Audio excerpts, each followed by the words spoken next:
Single aircraft carrier is enough to markedly change the level of a nation's military might. These ships are one of the strongest single assets a military can have. In general, under international law, aircraft carriers can legally position themselves up to 14 miles or 22 kilometers from any country's coast. Clearly, the strategic influence of being able to place a military airbase just miles from any coast in the world is enormous, especially given that 80% of the world's population lives within 60 miles or 100 kilometers from the ocean. While plenty of military vessels are capable of launching helicopters, there are just 19 aircraft carriers worldwide currently in service capable of launching fixed-wing airplanes. China, Thailand, India, Russia, and France each have 1, Italy has 2, and the US has the 11 largest in the world. These largest carriers require over 6,000 people to operate and often stay deployed for up to a year. They are fully fledged cities at sea. The most advanced aircraft carriers like the French Navy's Charles de Gaulle are capable of launching an aircraft every 30 seconds. That means that, for a brief period, when launching aircraft at its maximum rate, the aircraft carrier Charles de Gaulle becomes busier than Charles de Gaulle Airport in Paris. To be able to achieve such a capability on a moving ship is no easy feat. While the operation of these vessels gives militaries enormous strategic advantage, they also represent one of their greatest operational challenges. An aircraft carrier's offensive weapon is its aircraft.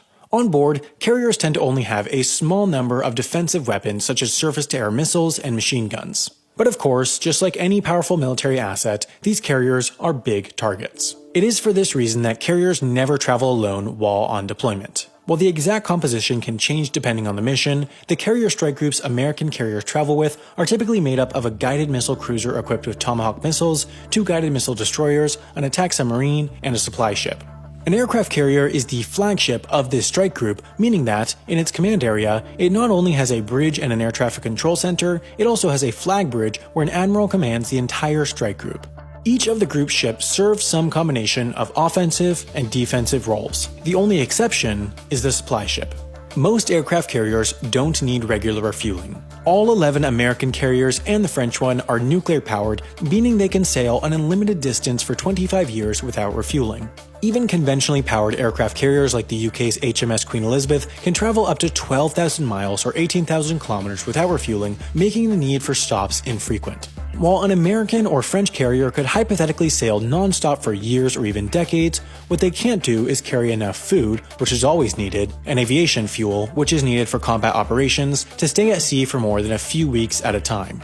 It would be inefficient and place the carriers in a position of vulnerability to have to visit a port every few weeks to restock, especially during combat operations, so they don't. They restock while at sea. The supply ships that move as part of the strike group will sail off to a nearby port to take on fuel, ammunition, food, and mail, sail back to the strike group, then match speed and maneuver alongside the carrier. From there, the two ships will shoot lines across to each other. These lines are used to pull hoses over to the carrier, which are used to transfer aviation fuel. To transfer solid supplies, there are 2 methods. The first is attaching pallets to dollies that wheel cargo over to the carrier like a zipline. The second method, which is considered simpler yet more dangerous, is using helicopters to pick up pallets from the resupply ship and flying them over to the carrier. These transfers bring both crucial supplies like food and some less crucial items like mail, but this isn't the only way mail arrives on American aircraft carriers. Each carrier actually has a mailing address just like any building in the US. For example, this is the USS Gerald R. Ford address. Families of sailors can send mail to these addresses in the same way that they could to any other, and, in fact, it costs the exact same as a shipment to any other US address, even if the ship is on the other side of the world.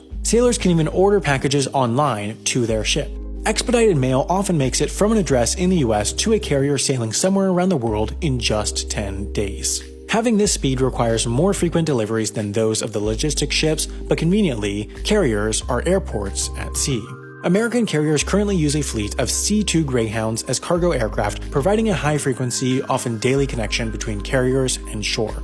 When cruising in the South China Sea, for example, as the USS Ronald Reagan did in November 2018, mail might be sent to Singapore via conventional means. A C-2 Greyhound would then fly from the ship to Singapore, pick up the mail, and fly back to the ship. As carriers sail around the world, the pickup points of the C2 Greyhounds are continuously shifted to nearby friendly nations. While mail does wonders for increasing crew morale, that's actually the lowest priority cargo for the C2 Greyhounds. The aircraft are integral for bringing on spare parts for all the carrier's aircraft and transporting VIPs, press, and other individuals to and from the carriers. The C2 Greyhound is about the same size as an Embraer 145, a civilian aircraft capable of carrying 50 people, so it's not tiny.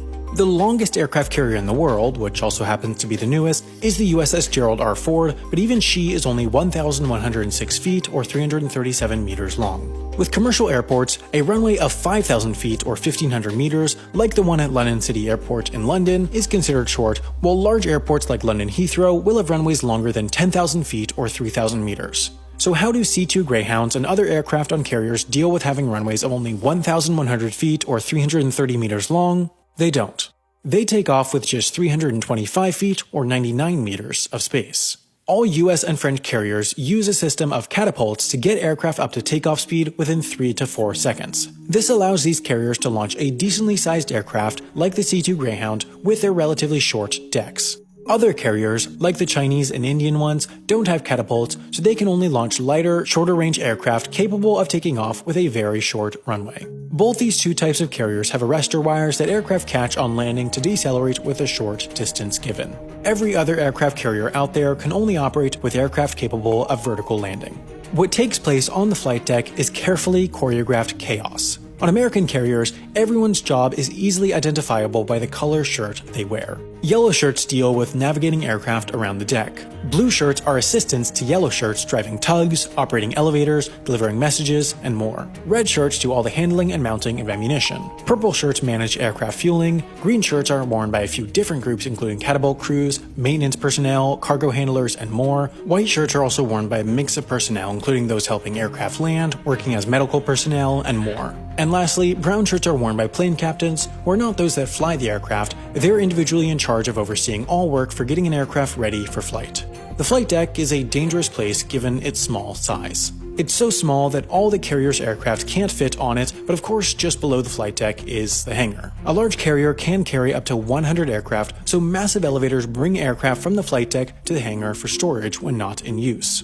About 6,000 people work and live aboard each American carrier. 3,200 of them have jobs related to running the ship itself. That includes everything from working in the engine room, maintaining the nuclear reactor, cleaning the decks, to actually working up in the bridge commanding the ship. Many of these jobs are below deck, and since all the above deck space is used for flight operations, many on board can go weeks without seeing sunlight.